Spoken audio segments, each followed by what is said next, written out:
سلامونه دوستانو، د اکسل پروګرام 14 درس ته ښه راغلاست. راځو یو ټیبل خلاصوو. زموږ تېر درس په نمبرز الاینمنټس نمبرز ته هم ټوله ویلې وه.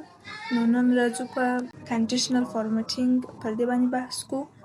اول راځو کنډیشنل فارمټینګ د دې په واسطه موږ کولی شو چې پر یو صحیح باندې شرط کښېږدو یا مثال د هغه شرط فارمټ کښېږدو. اوس مثال زه وایم، دا مثال نمرې دي.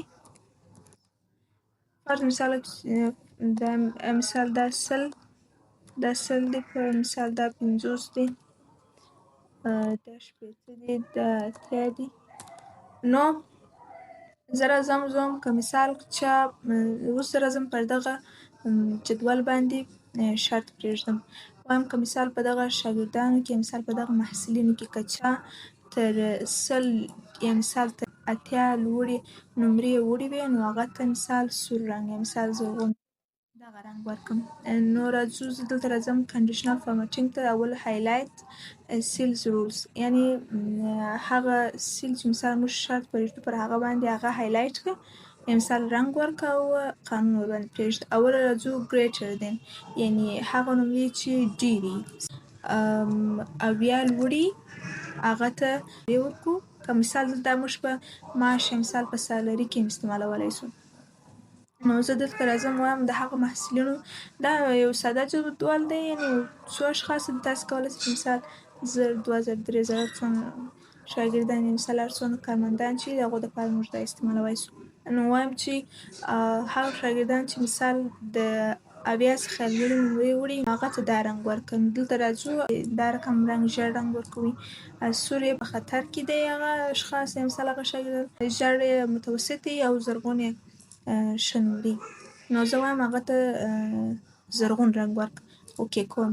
نو اوس موږ ته وایي چې دغه دوه اشخاص چې یو عمر یو سوسن، دغه دوه چې لوړې نمرې وړي دي، که چېرې دغه 80 80 کړمه، نو اوس به که دغه 80 زه مثال 90 کړمه، نو اوس به زرغون رنګ یا زرغون هایلایټ واخلي، ځکه چې دا هم په هغه شرط کې راغلي وو.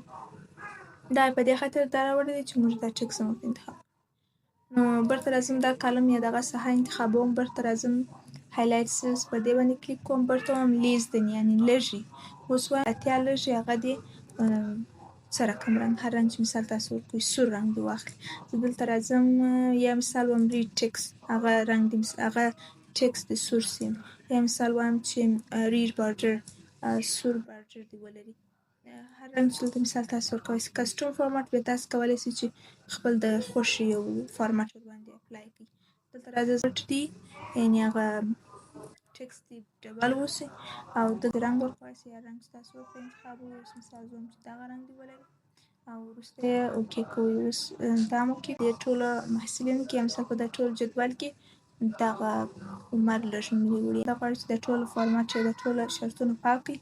نو هغه ساحه انتخابوئ، کلیر رولز، پر دلته کلیر رولز فرام سلیکټ سیلز پر دا انتخابوئ. نو هغه ټوله شرطونه به پاک شي. بل چې دی بټوین، په منځ کې د 100 او د 80 په منځ کې چې زرغون رنګ واخلي. دلته راځم ګرین دا انتخابوم. اوس موږ ته وایي چې دغه نمرې چې دي د 100 او د 80 په منځ کې دي. برته راځم دا کالم انتخابوم. راځم کنډیشنل فارمټینګ پر دې باندې کلیک کوم. هایلایټس پر دې باندې کلیک کوم. بل چې دی ایکوال ټو، یعنې مساوي، هغه نمرې چې مثال مساوي هغه دې موږ ته په څه رقم رنګ کې شي. اوس مثال زه راځم دغه مثال کومه او یو سل نمرې دا دي، یو دا دي. اوس زه راځم کنډیشنل فارمټینګ ته. زه به دا پله کلیر کړم.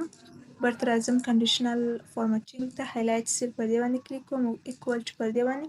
اوس وایم هغه نمرې چې مثال مساوي دي د 100 سره، هغه دې ماته، یعنې هر څو چې دلته تاسو ورکوئ هغه نمبر دلته ورکوئ. وروسته دلته خپل شرط رنګ ورته انتخابوئ، هر رنګ چې که چېرې دا انتخابوئ، که چېرې کسټوم خپل د خوښې انتخابوئ. نو زه وایم سور بارډر دې ولري. یا مثال وایم چې یلو دی، ژیړ دی. پر دې باندې کلیک کوم. اوس ماته وایي چې دغه دوه دا چې دي ایکوال یعنې مساوي. نو برته راځم کنډیشنل فارمټینګ ته، دا رولز پاکومه. بل اپشن چې دی ټکسټ، دلته څو اشخاص دي، څو زره اشخاص دي. یو داسې مثال کوم، ته مرسته وکړو نو په هغه کې مثال تکراري اشخاص راغلي، نو دغه تکراري اشخاص د مخنیوي لپاره موږ د دغه اپشن څخه استفاده کولی شو. نو راځم دلته وایم هماغه تکراري یا هغه ټکسټ چې تکراري هغه ماته